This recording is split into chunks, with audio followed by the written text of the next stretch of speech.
MLB plunged into its first work stoppage in a quarter century when the sport's CBA expired last night, and owners immediately locked out players in a move that threatens spring training and opening day.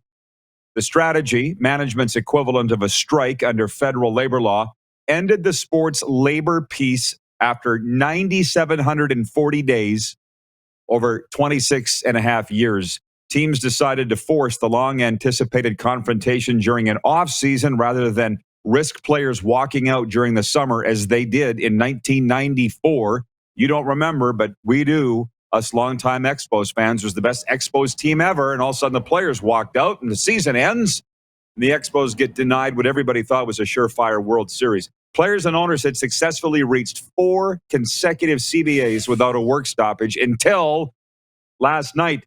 But they've been accelerating towards a clash like this for more than 2 years. That's our number one topic. It's what everybody's talking about.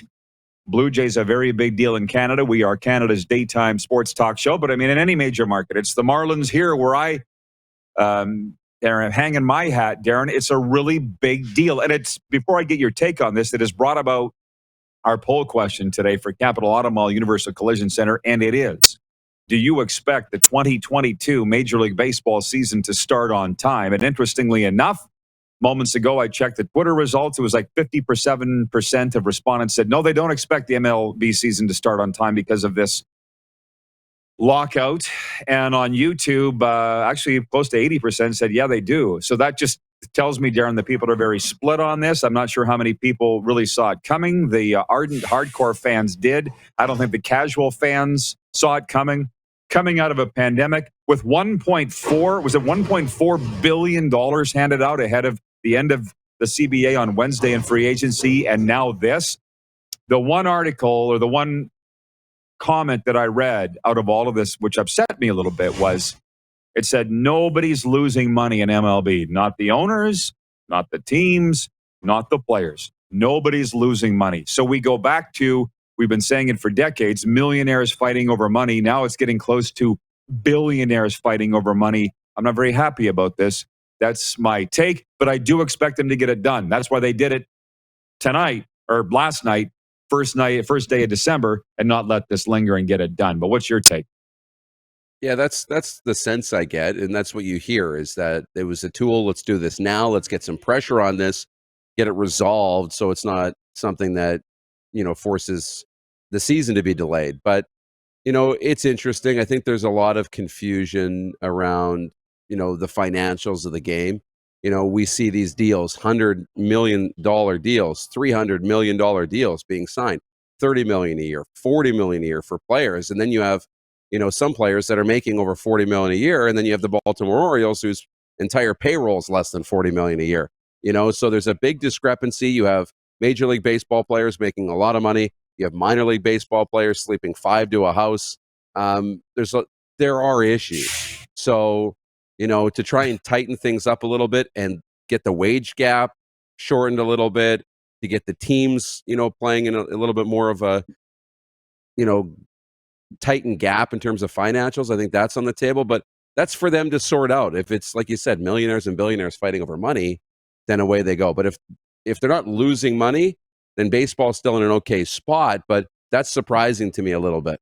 On the number one topic that just was dropped in our lap overnight, it's the first Major League Baseball work stoppage in a quarter century. MLB's collective bargaining agreement expired last night, and owners immediately locked out players in a move that threatens spring training and opening day. Commissioner Rob Manfred wrote a letter to fans. It's on the MLB's website, expressing hope that the lockout will jumpstart labor negotiations. And it's brought about our poll question. Do you believe the 2022 Major League Baseball season will start on time? Our poll question is brought to you by Capital Auto Mall Universal Collision Center. And the last I looked on Twitter and YouTube, the results were like 50-50. I'm voting yes. Nugsy, you took in some Blue Jays games, did you not, in the fall when you went back home?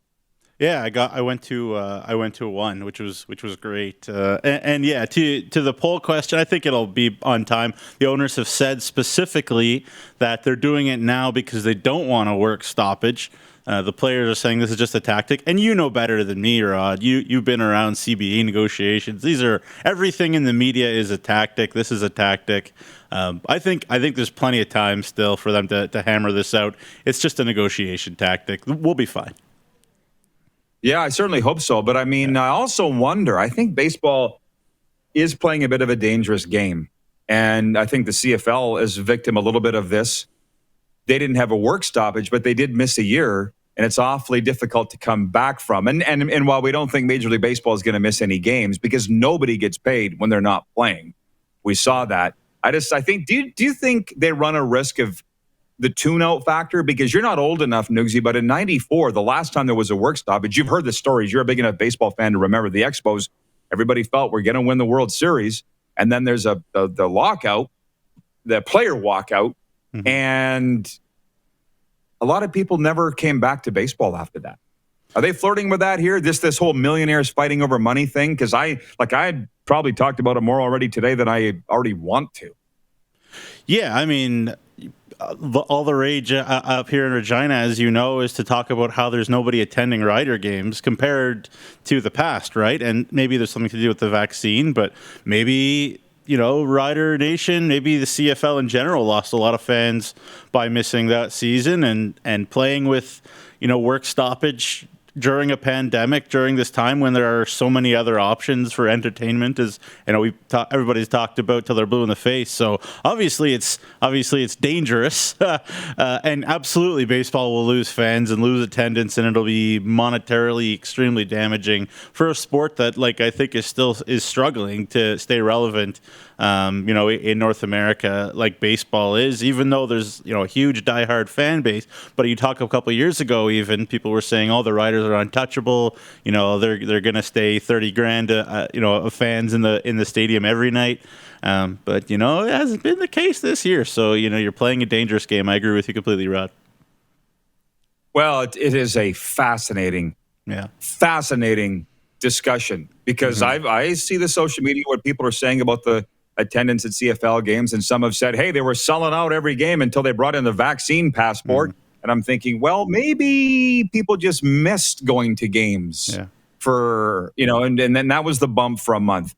Who knows? I guess we'll find out. Hey, everybody. Thanks for watching the RP Show on YouTube. And don't forget, we're live daily on YouTube from noon to 2 Eastern. If you like what you see, hit subscribe. And if you like the program, check around for other segments of The Rod Peterson Show here on YouTube.